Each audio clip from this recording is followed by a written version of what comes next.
lagi dengan podcast Yes di sini dengan saya Arwa. Pada hari ini kita kedatangan tamu yang sangat spesial yang datang jauh dari Papua.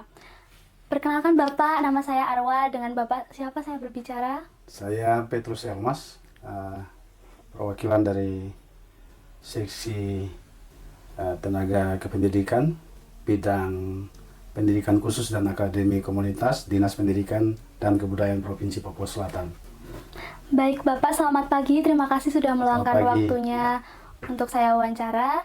Sebelum kita masuk ke sesi berikutnya, bagaimana kabar Bapak dan bagaimana perjalanan menuju SMK Negeri 6 tadi? Luar biasa, ada banyak hal yang kemudian kami lalui dalam perjalanan, hal-hal yang sifatnya positif yang kemudian membuat kami terus bersemangat untuk mengikuti kegiatan selama ada di BPMP, termasuk juga kunjungan ke SMK Negeri 6. Selanjutnya adalah sesi yang sangat kita nantikan, yaitu sesi wawancara. Di sini saya akan menanyakan beberapa pertanyaan ya Pak. Untuk pertanyaan yang pertama, yaitu apa tujuan Bapak datang ke SMK Negeri 6 Yogyakarta? Iya. Kami mendampingi para guru pada jenjang yang berbeda. Ada 40 guru yang mengikuti pendidikan dan pelatihan yang dilaksanakan di BPMP Yogyakarta di Kalasan, dan guru-guru ini beragam dari jenjang SD, ada SMP, ada SMA, SMK, dan juga SLB. Nah, tujuan kami ke Jogja selain melakukan pelatihan untuk meningkatkan kualitas tenaga pengajar, tetapi juga pelatihan itu lebih bernuansa pada sesuatu yang kemudian membekas, bukan hanya teori, tapi prakteknya bisa kami lihat langsung.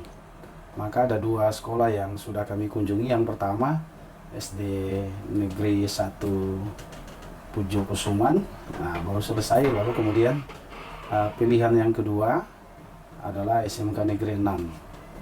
Nah, kami datang ke sini untuk melihat apa hal yang kemudian menarik dan bisa kami pelajari, sehingga ketika kami kembali ke Papua Selatan di Merauke, hal-hal baik itu yang akan kami terapkan.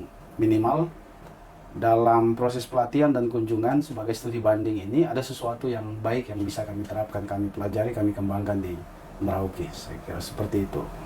Baik, untuk pertanyaan selanjutnya, apa kesan dan pesan untuk SMK Negeri 6 Yogyakarta? Iya, kesan pertama ketika memasuki pintu gerbang saja sudah kelihatan bahwa ini sekolah yang menurut kami luar biasa, dan ternyata memang kesan sebelum kami turun itu kemudian terbukti dengan sapaan, lalu tata kelola perkantoran. Bahkan kami tadi sempat juga salah dengan tim, salah berkunjung. Harusnya ada bangunan yang sudah disiapkan, areal perkantoran dan sekolah, maka kami ke sebelah. Karena itu secara spontan ketertarikan atas sesuatu yang sebetulnya menarik. Daerah yang sekolah yang ada di tengah kota, boleh dikatakan seperti itu, di areal persimpangan, tempat yang sangat ramai. Tapi kemudian ada banyak hal yang bisa dibuat.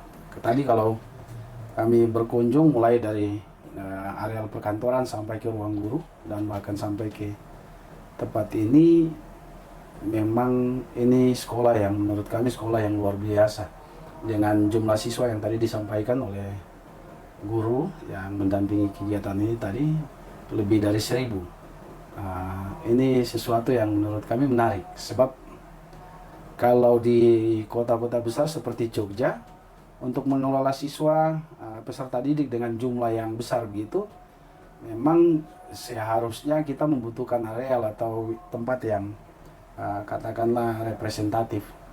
Saya belum banyak berkunjung, tapi kesan pertama saja saya lihat, wah, ini tempatnya tidak terlalu besar, tapi tata kelolanya membuat kami terkesan.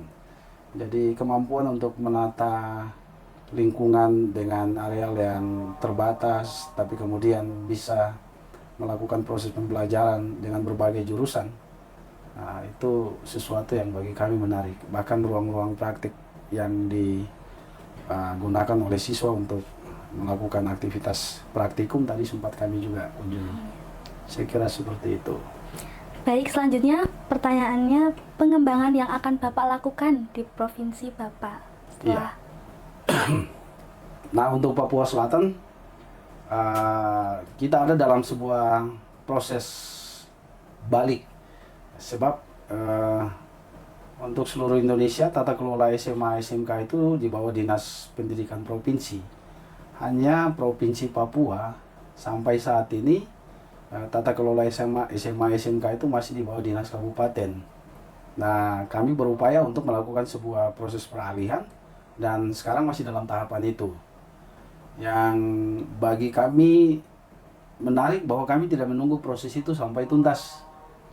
Sampai tunggu ada sebuah pengesahan lalu kemudian mau bergerak.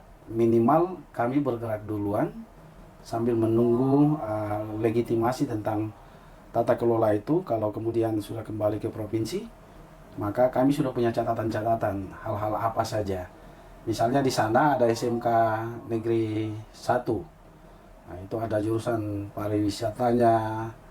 Nah, kebetulan juga ada gurunya yang ikut bisa melakukan sebuah terobosan baru, karena yang bersangkutan bukan hanya mendengar tapi dia datang dan langsung lihat.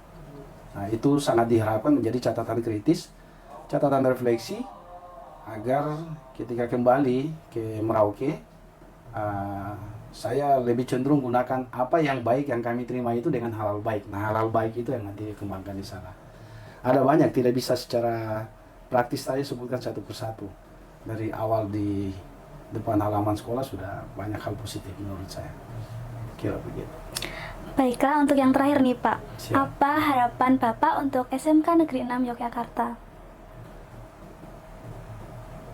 Saya berharap untuk SMK Negeri 6 tetap beraktivitas dengan visi misi sekolah yang selama ini sudah ditetapkan. Karena saya melihat sekolah ini sekolah yang bagi saya sekolah yang unik,